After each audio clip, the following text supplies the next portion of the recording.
자, 17절 앞부분하고 23절 우리 함께 읽습니다. 사울 후에 바울이 유대인 중 높은 사람들을 청하여 그들이 모인 후에 이르되 그들이 날짜를 정하고 그가 유숙하는 집에 많이 오니 바울이 아침부터 저녁까지 강론하여 하나님의 나라를 증언하고 모세의 율법과 선지자의 말을 가지고 예수에 대하여 권하더라.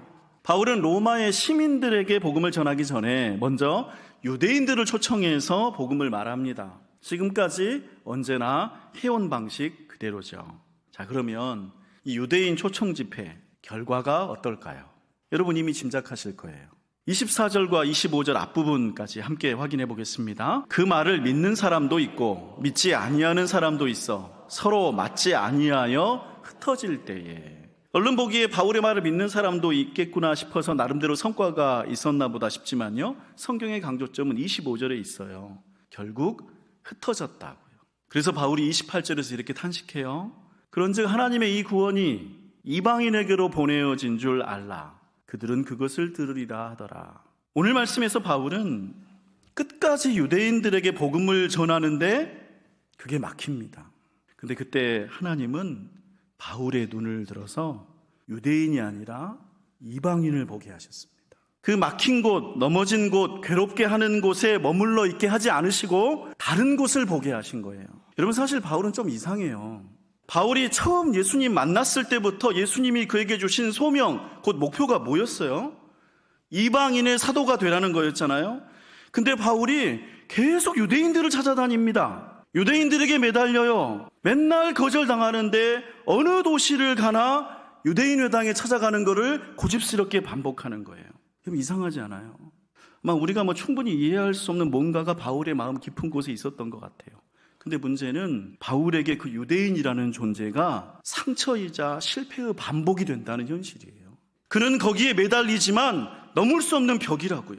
항상 유대인에게 찾아가지만 항상 거절당한다고. 그런 바울에게 하나님은 로마에서 다시 이방인을 보라고 하십니다. 왜 그렇습니까? 하나가 막힐 때 다른 곳을 보아야 사람이 살 수 있으니까요. 여러분 바울에게 이방인이라는 그런 존재는 단지 전도의 대상만이 아니라 그를 살게 하는 다른 길이었습니다. 존귀한 성도 여러분, 여러분 중에도 지금 막혀있는 분들이 계실 거예요. 넘어져 있는 분들이 계실 거예요. 괴로움을 당하는 분들이 계실 겁니다. 근데 그런 것들이 별게 아니었으면 사실 이미 떨쳐버렸을 텐데 그게 나한테 중요하니까 안 되는데도 계속 매달려 있는 것이겠죠. 그리고 그게 안 되니까 또 계속 막혀 있는 거겠죠. 여러분 그런 분들에게 오늘 복음은 무엇입니까? 지금 나를 가로막고 있는 그것이 내 전부가 아니라 다른 것이 있다는 것을 깨닫게 해주는 힘입니다. 그게 여러분이 알고 있고 믿고 있는 복음이 하는 일입니다. 이게 오늘 말씀의 첫 번째 주제고요. 이제 두 번째 주제를 함께 보겠습니다. 바울이 로마에서 지낼 때 재판을 기다리고 있는 피고인이었기 때문에 자유롭진 않았습니다. 성경은 그가 셋집에 머물렀다고 기록합니다. 자, 30절 말씀 우리 함께 읽습니다.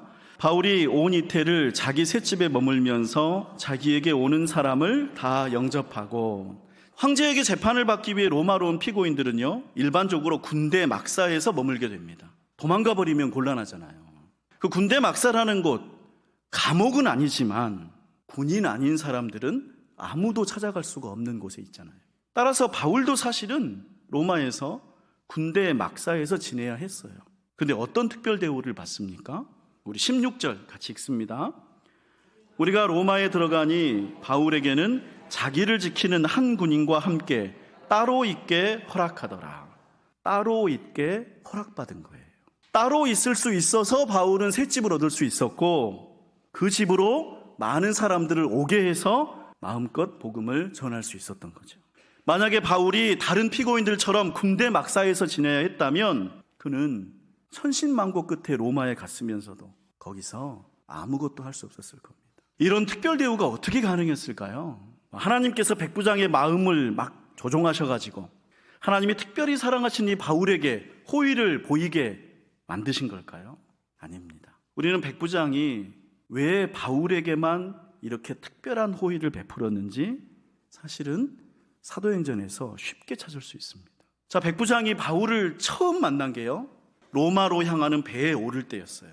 그때 바울과 함께 두 사람이 동승합니다. 누가와 에바브로디도는 자기 자신을 바울의 노예로 등록하고서 배에 동승합니다. 자, 그러다가 바울이 탄 배가 광풍을 만났고 표류하게 된 이야기, 우리 지난주에 함께 들었었죠. 바울은 그때 아주 침착하고 지혜롭게 패닉에 빠진 선원들을 다독였습니다. 그 흔들리는 배에서 따뜻한 마음씨를 보여주었죠.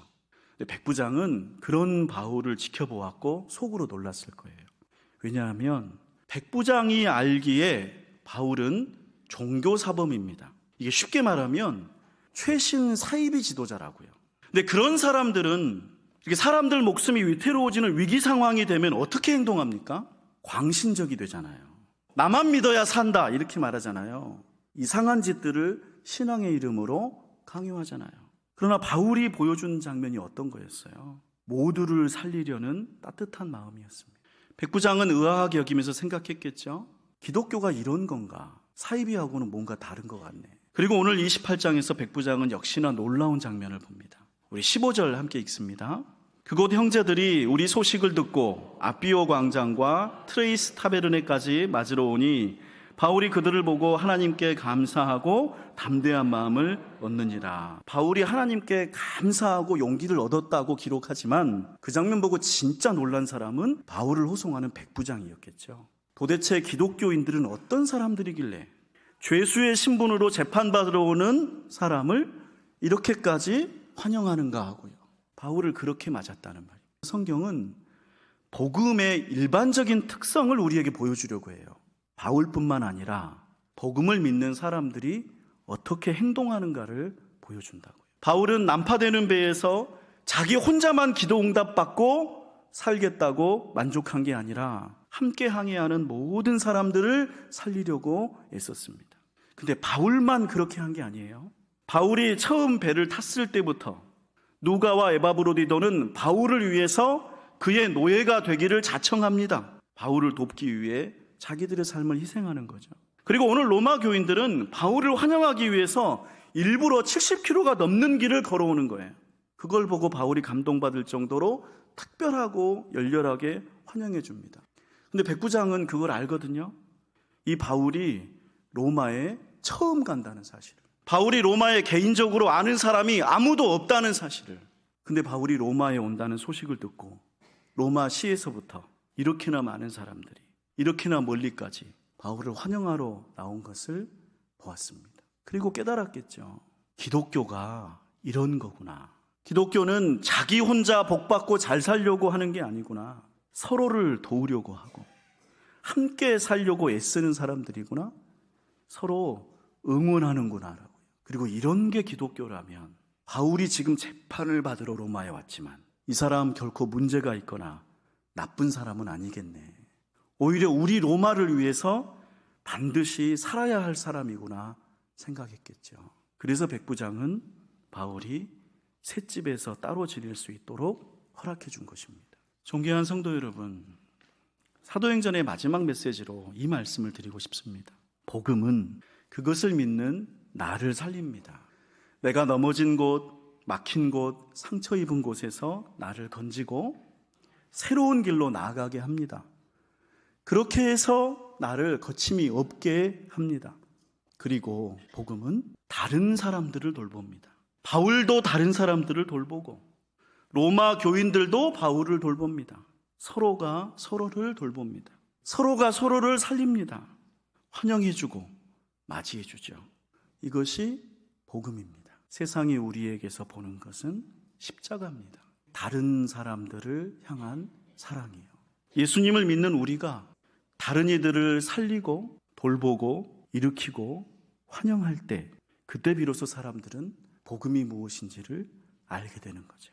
나도 살리고 남도 살리는 것, 그것이 복음입니다. 그리고 이 복음이 여러분에게 지금 있는 줄로 믿습니다. 이 말씀 내 마음에 품고 성령님과 함께 거두는 기도를 드립니다.